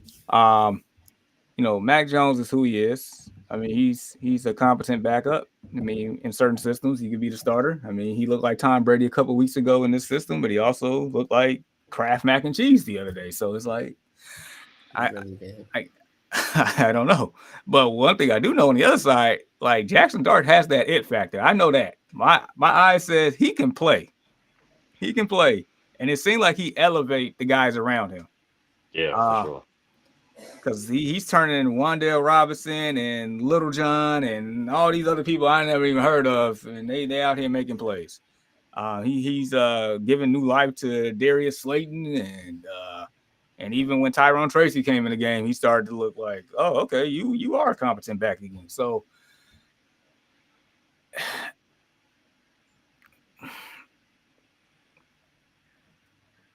I'm going Giants. Wow. All right. 49ers, they are without Tyler Warren too. I mean, not Tyler Warren. They are without Warner, one of their great linebackers. Unfortunately, he's out. Yeah. And also Ricky Pearsall's out again. Just FYI. And of course, Nick Bosa, he torn his ACL. Right, he tore his ACL unfortunately a couple weeks ago.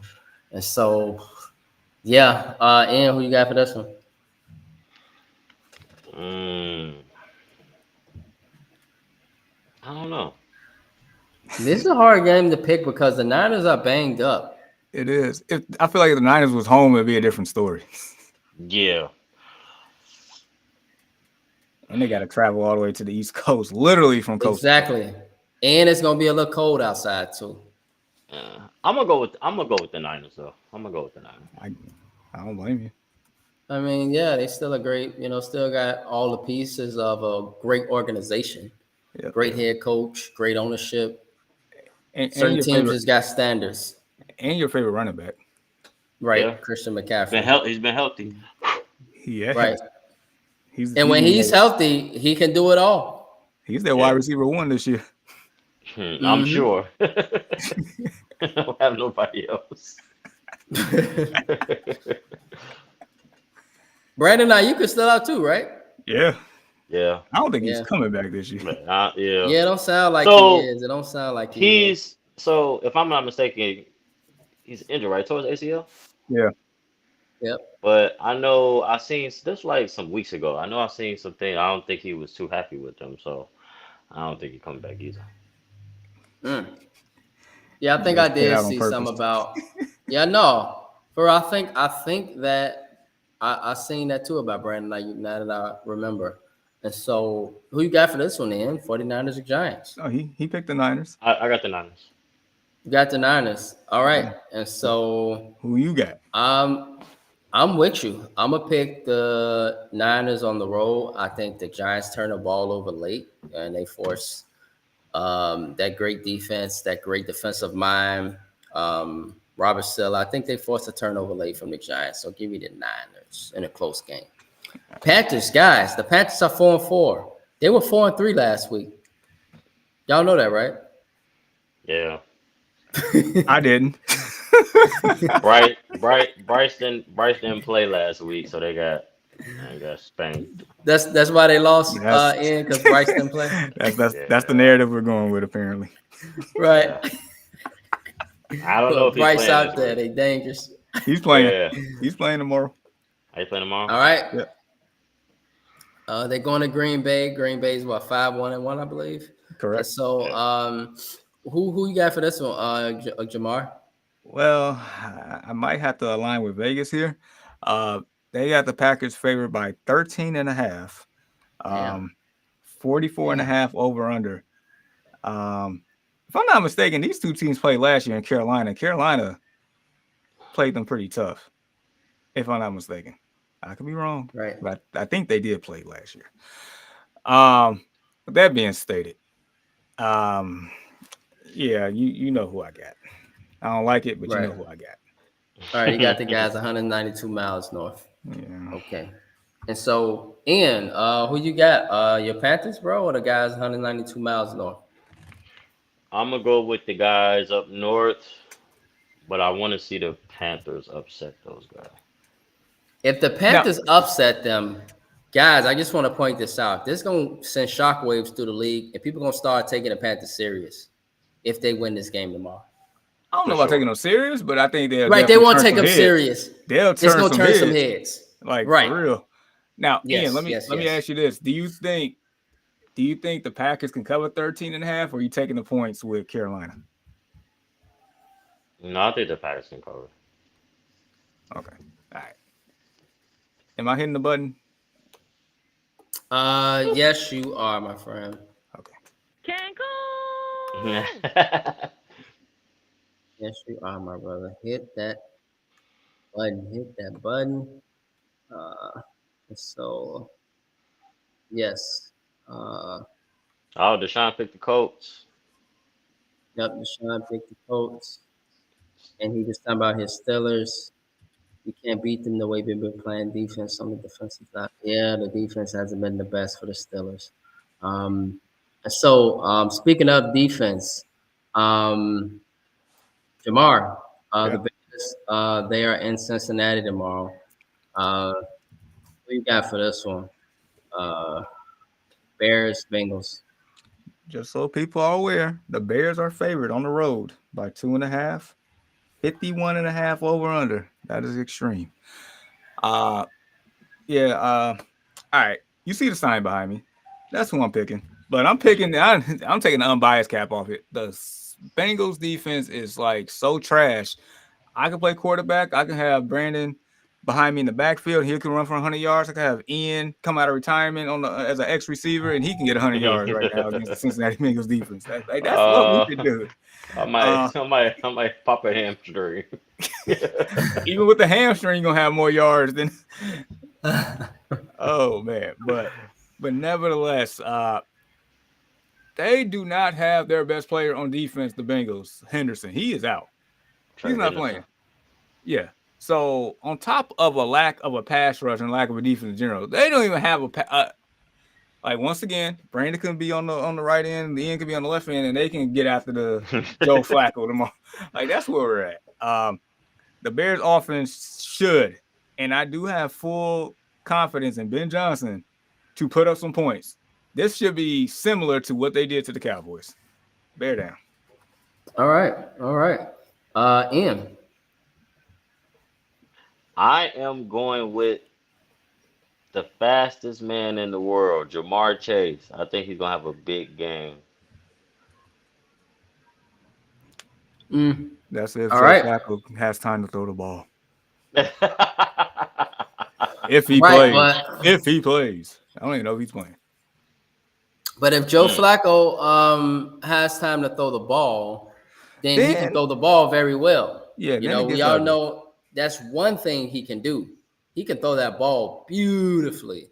He has a beautiful pass, and Jamar Chase and T. Higgins ain't nothing to play with. We all know that. No. We all know Samaje Perine, he ain't nothing to play with coming out that backfield. This is a tough-ass game for the Bears. I know it might seem like it's going to be easy. The Bears going to have to work for this one like the Dodgers got to work against the Blue Jays. This is going to be a tough game, especially if Joe Flacco play. And plus, it's in Cincinnati. The Bears don't do well on the road. They haven't done well on the road thus far. They really good at home. On the road, they're very suspect. Part of me wants to actually pick the Bengals here because I'm looking at what Ian's saying with Jamar Chase. The Bears secondary ain't the best. They blew the damn game last week. If oh my God, y'all, if my friend Kevin Byard catch that interception, Jamar, and yes, he take that back for a pick six, we talking about a whole different game. And he's been excellent. Whole different game. Yeah, he's been balling this year. Yeah, that's just right. Bad luck. He's been one of the bright spots in the secondary, but I'm worried about the secondary because of all the injuries. And so I think this is a shootout, and I hope I'm wrong, but give me the Bengals because the Bengals are at home. Chicago is different. So because somebody hasn't played all year. Okay, so for one, Ian taking shots to people on Instagram. Two, I expect Ian to make that pick. Brandon, I'm disappointed in you. Like this. I mean, they in Cincinnati. I get all that. However, the Jets just beat them. I get it. Cincinnati. But they ran into they gave up a 15-point lead in the fourth quarter. Yeah, they blew it. They gave up a 15-point lead. The Jets, I think it was a to little the bit worst on their side. To the worst team in football. I know, but I feel like they blew that game. The Bengals, they blew that. To the worst team in football. Yeah, because Justin Fields got a little hot. He got a little confidence. That's one thing you can do with Justin Fields. You give him confidence, he gonna tear your ass up. You give him some confidence. But if he don't got no confidence, he gonna be. He gonna look good. I'm so disappointed in you. Give me your Bears card back, anyway. Yeah, man. I mean, I love my Bears, man, but give me. Yeah. Let's move on. All right, fellas. I hope I'm wrong. I really hope I'm wrong. Falcons, Patriots. And by the way, Jamar got this on camera, so this means, Jamar, that you will post the picks? Yes. I am I got you. I know I've been slacking the first 8 weeks. I got you on week 9, though. Wonderful, man. That's fantastic. Yes. So, Falcons at the Patriots. Who you guys got for this one, man? Great running game in Atlanta. Nice tight end. Michael Penix, he all right. But they're going up against a great team in New England. At least that's what it seemed thus far, with a nice quarterback, great head coach. Who you got for this one, Jamar? So Vegas likes New England by 5.5 at home, 46.5 over under. That sound about right. Um, I'm gonna go with the better team, which is the New England Patriots. And the fact they're in Okay. Foxborough too, that's Right. just gonna make things a little bit more interesting for Penix. That offense moves with the quarterback play. We saw last week why Kirk Cousins is no longer a starting quarterback in the league. Because my gosh, that was horrific. Yeah. So I in was that watching new, the highlights and I'm like, man, he done digressed bad. yeah, he need to chill out. And Penix, I don't have much confidence in him against that Patriots defense. Yeah, I'm taking New England. And Cancun, man. I think this is Cancun. I'm going with the Patriots. The Falcons, yeah. they got a great player in Bijan Robinson, but they have inconsistent quarterback play. One week Michael Penix he looks good, and next week he may not Right. be playing or he don't look as great. I'm going with Yep. Yep. I'm going with the better team, like Jamar said. I'm going to Patriots. Yeah. Jamar, I think you. Cancun. Voila. I love how every time I'm talking, Jamar play the damn button. I don't even get a chance. You don't Hey even man, need hey man, explanation. hey man, get him out of there. Man, we gonna we have know. we gonna have to get that. We gonna have to get that one too. We got to get our key back on. Oh yeah, we need that soundbite. Yeah, we did that. Yeah, man. Yeah, man. I love that idea, fellas. Is this another Cancun, the Saints at the Rams? I'm not sure if Oh anybody got the yeah. Saints, Oh yeah. Oh yeah. but All right, so this what I'm gonna do. I'm gonna hit this button like so, and then I'm gonna just give you the Vegas info and we keep it moving. Just so you know, the Rams are favored by 14.5, which that half I think 14 is good. For that half scares me. 43.5 over under. Let's keep it moving. all right. Yeah, Jaguars, Raiders. They in Vegas. Jaguars are without their rookie Travis wide Hunter. receiver Travis Hunter. hurts my And heart. so yeah, he might be out for a minute. Who you got for this one, Jamar? Jacksonville is still favored by 2.5. 43.5 over under. Raiders are abysmal. They are, man. They tried to help their team by signing Tyler Lockett to reunite him with Pete Carroll. Man, they ain't gonna do spit. Yeah, I need a quarterback. Gino is not it. Cancun. I'm pretty much there though. I know, cause I'm like the Raiders at home, but they just so terrible. I kind of by default. The Raiders are just a team for you to travel to Las Vegas to go see your other team play for them to play against and win. Facts, The bro. Raiders That's don't facts, have it. bro. They don't have That's it. facts, bro. That is so disrespectful how they treat the Raiders in Vegas, y'all. I mean, damn it. They got a pretty nice stadium. That's about Yes. it. Nice The stadium, stadium nice is city. gorgeous. Have y'all seen that stadium in Las Vegas? It is Not up close, gorgeous. but Not Oh, in bro, person. it's an all black thing. That boy cold. Dude, That boy cold. I saw when it was being put up in 2018. I went there for work, and I came back in 21, and that boy was. I'm like, damn, this stadium. Whew, they snap. It's a nice stadium. dude, I think the biggest win for that stadium was Terrence Crawford over Cano. exactly. And that was literally what 2-3 months ago? What was it 2 months ago? Man, I enjoyed that Yeah. fight. But yeah, Yeah, that was the so biggest win for the Raiders is that boxing match. I'm hitting this button if y'all good with that. I'm Yep. totally fine. Yeah, I think you should totally. Right, exactly. I think you should totally. I think you should totally hit that button. And so, speaking of Cancun, though, I don't know if we got a Cancun for this one. There's two very familiar foes. It's always prime time when these two guys play. Two of the best quarterbacks in the NFL. Who knows? They might meet again come January. Chiefs Bills. Who you got for this one tomorrow? Whew, man, this is another heavyweight bout right here. Kansas City is favored in Buffalo by 1.5, 52.5 over under.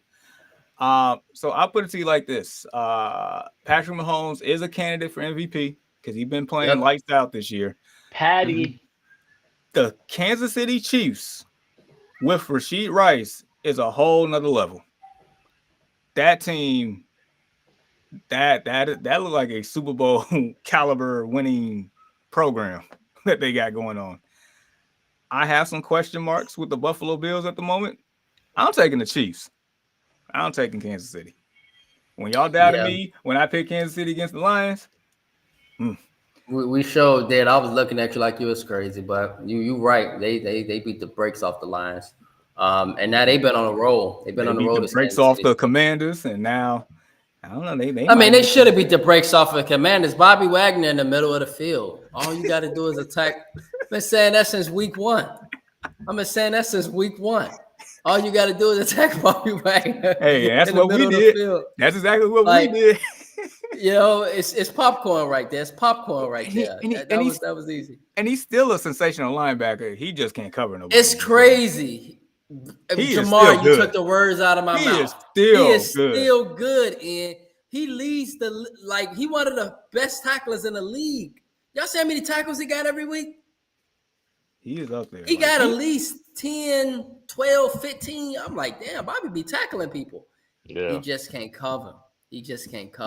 And that's where you can get him. That's where you can get Von Miller. Von Miller, you can get the ball out quickly with Von Miller. He ain't getting there as quick as he used to. Their defense is old. They have an old defense. They do, get man. They do. But get them out of that. I got the Chiefs. Right. And so, Ian, bro, sorry for the ADHD, bro. No, you good. We enjoyed that. Yeah. Right. And so, who you got, bro?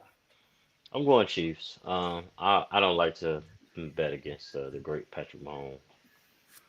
Right. Even though, man, he killed me in messed up one of my parlays recently. Sure he did. Oof. Yeah, it's always crazy. But nevertheless, I'm not betting against Patty. No. Right. For me, this is gonna be a great game. I think the Bills come out pissed off. This is gonna be a fun game, y'all. I think this is gonna be a lot of points. Chiefs, man, they doing their thing right now. This is hard, guys. This is hard. I'm gonna go with the Bills at home.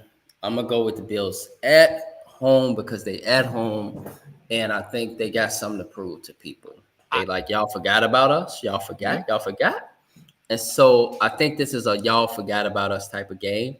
But if Kansas City win this game, then it's going to let me know that Kansas City is going to be on their way possibly to getting the AFC West again and just being the Chiefs that we normally see. So I tell you this much. If the Bills lose this game, they might be in trouble in the AFC East. Right. This is true, and that's a very good point. This is a big game for the Bills because the Patriots are 6-2. That's a really good point, Jamar. They got the tiebreaker already. Right. It's a really good point. And so big game for the Bills, definitely. So I think the Bills need this one. I got the Bills. Seahawks, Commanders. Seahawks 5-2, guys. They 5-2. Shout out to Sam Darnold.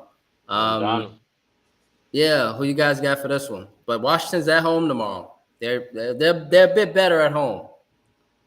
Yeah, I mean it is a hostile environment over there. So Seattle's favored by 2.5, 48.5 over under. Jaden Daniels is back, but Terry McLaurin's back on the shelf again. I think those two probably played 2 games this year together. It's been crazy, but I'm going Seattle. That's the better team. That's the healthier team. The Commanders don't have anybody to guard Jackson Smith and Jigba. And what university did he go to, Ian? The Ohio State University. Yeah. Y'all know who I'm picking. I'm picking the Seahawks. I'm picking the Seahawks. Sam Donald has revitalized his career, bro. Shout I'm out to Right. happy I Sam for think Donald, man. I didn't see that coming, bro, at all. none of us Jamar. did. I think Jamar. The button? Yeah, I think you should press the button because Oh, yeah, I mean, if you just attack right, it's cookies in the middle of that defense. It's cookies, and so give me the Seahawks. I don't know when the damn defensive staff. I don't know when. You know, what's the head coach name? Y'all that used to coach the Cowboys, Dan Quinn. I don't know when they're gonna watch the Early Morning Sports Talk podcast and finally get the memo, fellas. I don't know when they're gonna finally get the memo in Washington. That we've been saying it since week 1 on the Early Morning Sports Talk podcast. There ain't no way I'm picking the damn Commanders. No disrespect to them, but if the Seahawks go ahead and play their game, they should beat the Commanders. Cardinals, Cowboys. Cardinals, man, dropped 5 in a row now, fellas. But on the other hand, the Cowboys, their defense struggle. But they are in Dallas. Who you got for this one, Jamar? well, Vegas likes Jerry's world. Dallas is favored by 3.5. 53.5 over under. Kyler Murray, we'll know.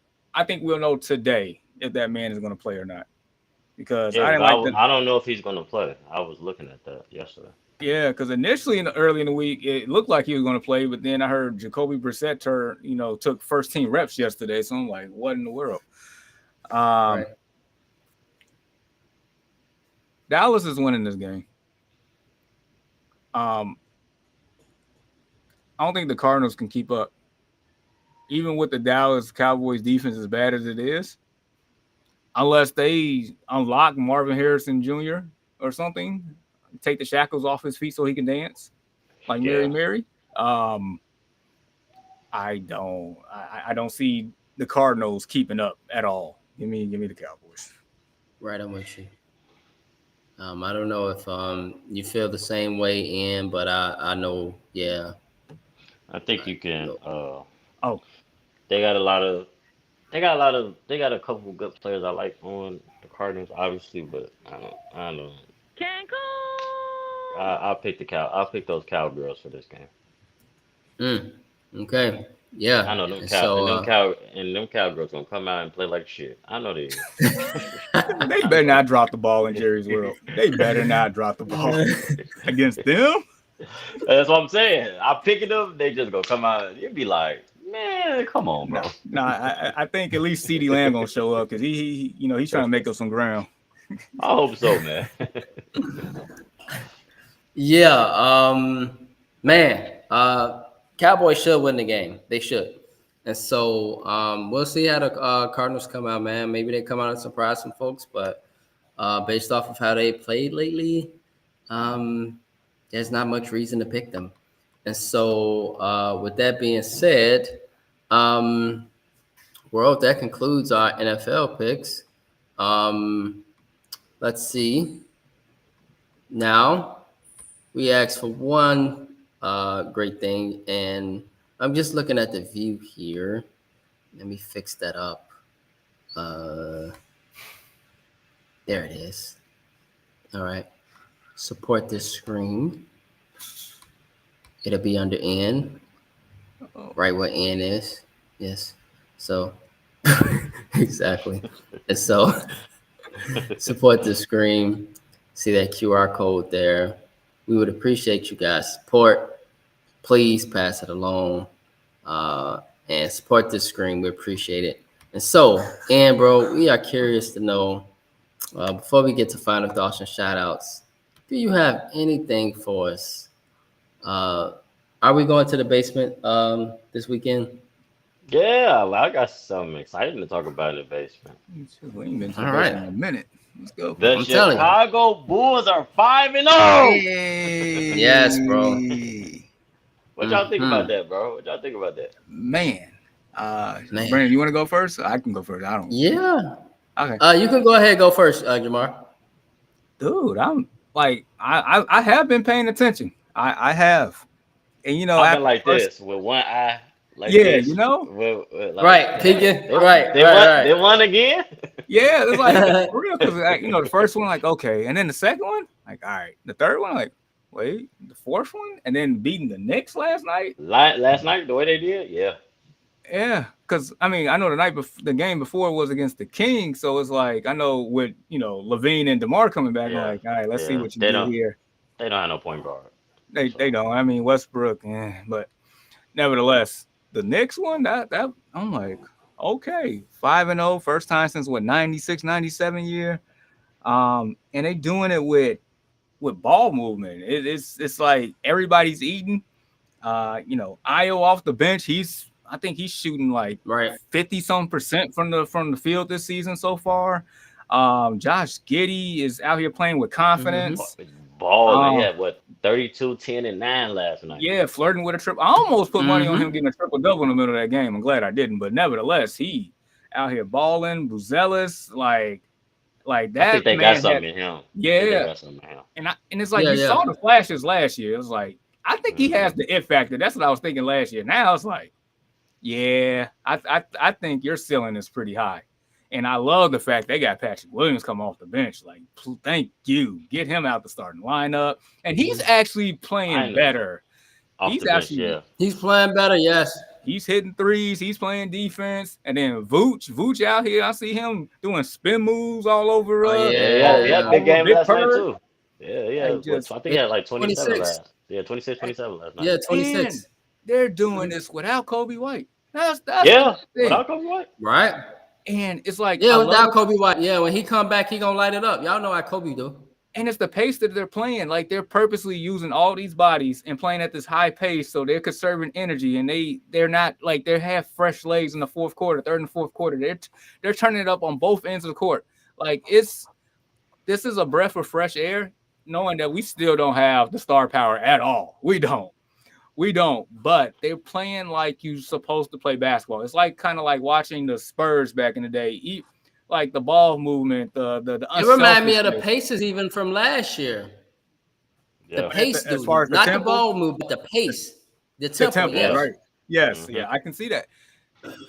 They're hitting. I mean, I know last year they were shooting a lot of threes, and that was the first time we like kind of saw that. Like y'all shooting a lot of threes, but they was hitting them. But now this year it's like they really like turned that up, and with Herder and I guess some of everybody else, but nevertheless, like I can honestly say Billy Donovan got them playing the style of basketball that they probably should be playing based on the personnel of the team. Like I can actually say that. Will this be sustainable? I have no freaking idea. I don't. That's a big question. That's a big question. You was hitting right where I was hitting, Jamar. I don't know.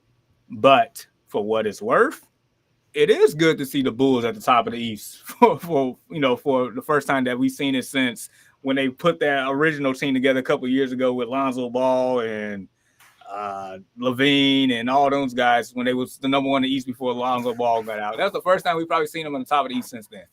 Yeah, So for sure. it's a breath of fresh air. It's like I just want to like you saying where you was going, Brandon. I want to see, can this be sustainable? If this is like in the middle of January and the Bulls are still, let's say, top 4 in the East or anything like that, then I'm a happy camper for now. Big time. We still need a lot more talent on this team, a lot more talent. But if you can get these people to buy in this system, and you got rid of the people that was ball hogs and slowing down the pace and stuff, it was conflicting styles last year. I mean, hey, I might actually buy the little package to watch the Bulls because I haven't like visually watched the Bulls game. I can't even tell you. It's been at least 2 years. Man, So, when I seen that one last night, I was like, maybe I need to get some tickets. yeah, like for real. I'm sitting here listening to on the radio as I'm driving. Like, dang, they just stopping them on half court, pulling up from 3 and layups and dunks. I'm like, okay, Right. show me something. Make me want to invest in my Bulls again.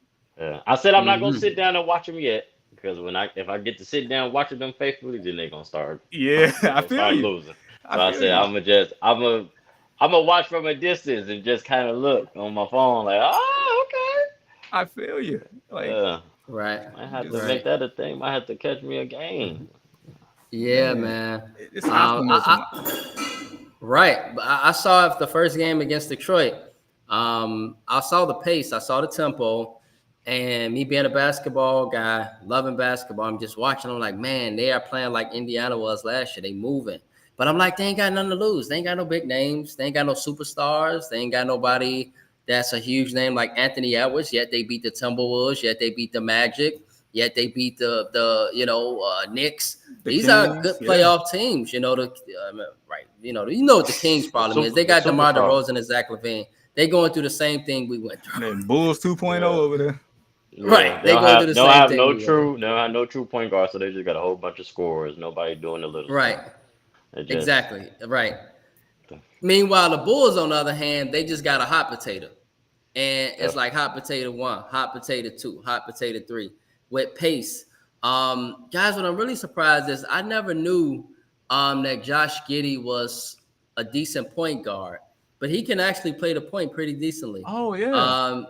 Yeah, he can take the ball. He can do a lot with the ball. You can trust him with the ball, is what I'm saying. And that's really good to see. And he's making the right passes. He's the one that's really getting Vooch involved a lot. But I love how Ayo is controlling the pace. He's playing fast, keeping that energy going like he always do. Yeah. Morgan Park product, by the way, Jamar. Morgan Park product. I remember that. He had 22 off the bench yesterday. Right. If they keep it up, he's gonna be a 6th man of the year candidate. Yeah, like you see the growth in his game from even from last year to now. You see the growth. It's like, and I know him and DeRozan, I think, still hang out and work out together. So maybe he probably picked up some things off of that. But the fact that he actually has room to operate now, give him the opportunity, and he's making the most of it. You see the confidence. That's probably one of the biggest things. Like the confidence of this group. They're playing with confidence. They're not playing timid anymore.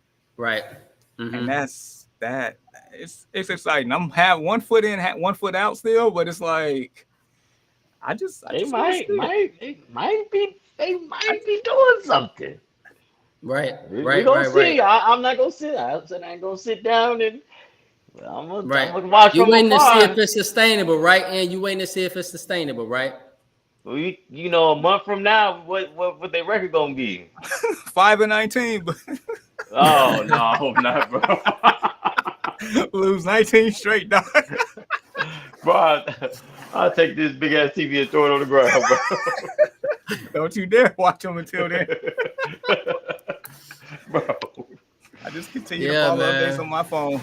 Like, yep. Right. That's what I'm doing until now. Yeah. Right. And so the biggest question I got, fellas, with the Bears with the Bulls is we don't see them with any big name superstars now. But do the Bulls actually have some potential superstars that probably will grow into their role that's on this team? That's right. That's homebred fed, that's drafted, that ain't got traded, that ain't, no super team, none of that crap. Literally homebred. And so we believe it's Buzelis. We believe it's Buzelis. I think that's the only one, but I believe it. I see the ceiling. Like I see it. Okay. Right. And that's along with Josh Giddey, who is a very young player as well, that was given to us because he, whatever happened in OKC, but he obviously played great in OKC too, remember. He did. He fell out the rotation. Right. And just with Vooch, him able to, play freely now, touch the ball more, just do his thing. So we're going to see how the Bulls progress. But that was an excellent one, man. Bulls 5-0. Yeah. And so we're going to see how things progress. But it's always good when the Bulls win and they are good. It's good for the NBA. It's good for the world because that is the biggest brand in the sports world. I state again over here, the Bulls are so famous over here. It's ridiculous. They got so much red and black Chicago everywhere. And you know why. You know exactly why. Jeffrey Jordan. 40 years ago. He's still, that's, man, bro. That's just, that's reason why to go. Yep. Legendary stuff, man. You grew basketball to, I don't even think people even seeing that. It's another thing to grow basketball in the state. When you grow, not in the country, But when you grow up globally, that's next level. That's nobody really touching it. Mm-hmm. Yes, sir. Yes, sir. Yes, sir. And Jamar, bro, curious, man. Any final thoughts or shout outs, bro, as we head into the weekend? Yeah, I'm gonna piggyback off the Bulls conversation. I'm gonna take it to a Chicago sports conversation. Like, and I was hearing this talk on the radio, and I was like, man, got a point here. So the Bulls are doing what they're doing, which is very unexpected. Heck, the Blackhawks are even doing something here so far, Mm-hmm. and they got a lot of Mm-hmm. good young talent that I might start to be reinvest back into them a little bit here. Um, Mm-hmm. you know, the Bears they do have a winning record, and I also believe they will not do a 10 game losing streak like they did last year at this point in Oh, time. oh God. But I feel like you can see them heading in the right direction. The Yeah. Cubs being what they did this year, that was Relevant. very. And then even after the All-Star break with the White Sox and Colston Montgomery, and how he just that team in general just knocking a lot of home runs all over the place, like the potential for the Chicago sports in this city has turned in the right direction, it looks like, for now. And that's something to be excited for, because it's been so long that we've been sitting here in misery. We need to have something to root for. And they're kind of trying to give that to us now. So just something I just wanted to point out. Mm-hmm. Mm-hmm. Yes. Yes. Yes. Yes. And bro, any final thoughts or shout outs as we head into the weekend? Man, it's the top of the month. Uh, Hope everybody had fun yesterday with the kids and everybody was safe and made it home safe. Yeah, the like Chicago sports is trying to take that turn, like Jamar stated. So hopefully we can keep this up as a collective group. As Bears, Bulls, Cubs, White Sox, everybody, man. I hope we keep pushing that forward. We need that as a city, man. We too big and too big have a too big and beautiful city not to have some type of winning going on here. So hopefully they Right. keep going and everybody enjoy the weekend and it's officially man, Thanksgiving is here in a couple weeks and Christmas is it's here already, fellas. I can't even believe I can't believe it's November 1st. It goes by fast. Goes by so fast. Goes by so fast. And And so football is, yeah. believe it or not, I was saying this yesterday. I said, man, football Yeah, is like new season. almost over. So we gonna look Yeah, up. It's mid gonna be season. Christmas. It's gonna be Christmas, bro. Dude, Yeah. anytime the NFL season starts, you might as well get ready for the new year, because it makes the rest of the year fly by. It really does. Yeah, it does. It really Mm-hmm. does. It does. Mm-hmm. Yeah, That's facts, basketball is bro. back already. So yeah. That's facts, bro. That's facts, yeah. And so, yeah, guys, it was a great Halloween yesterday here on Guadalupe with my kids. No, it was I probably had beautiful. yeah, man, but I had my son in like a Halloween onesie at daycare. Then I That's had my cool. girls and they looked costumes yesterday. And so it was very, very fun for them. They had a chance to get a little bit of candy, not a lot, because they not big on sugar in the West Indies like that. So, their mother and their family's like, Brandon, just a little bit, not a lot. And so today, though, it's a very interesting day. In France, guys, they call it the Day of the Saints and the Day of the Dead. And so the Day Hmm. of the Dead is always on November 1st, and then the Day of the Saints is November 2nd. Or November 1st is the Day of the Saints, and then November 2nd is the Day of the Dead. And so the Day of the Dead is when they have a whole bunch of candles and they go to the cemeteries. And they cemeteries remind you of something like if you ever been to New Orleans, you see how they Oh, got the cemeteries and they they're Yeah, up. They're go not on the way ground. up. they're not. Yeah, Exactly. they're They not go up. under the. Yeah. They go up. And so tonight, a lot of people would be just hanging out at the cemeteries with their deceased relatives, lighting candles, praying. It's very Catholic, very Catholic based. And it's a Okay. very heavy tradition. And they eat and they do a bunch of stuff. And so happy Day of the Dead. Happy Halloween to everyone back in the States. Always a great time. Always a good time for candy and sweets and fun, family, laughter, stuff like that. And so to point that interesting fact out to my brothers, to the viewers. So yeah, have a safe weekend, everybody. I'm pretty sure even in the States, Halloween was yesterday, but it was great that it was on a Friday because I'm sure a lot of folks are still recovering this morning. And so I'm pretty sure they are.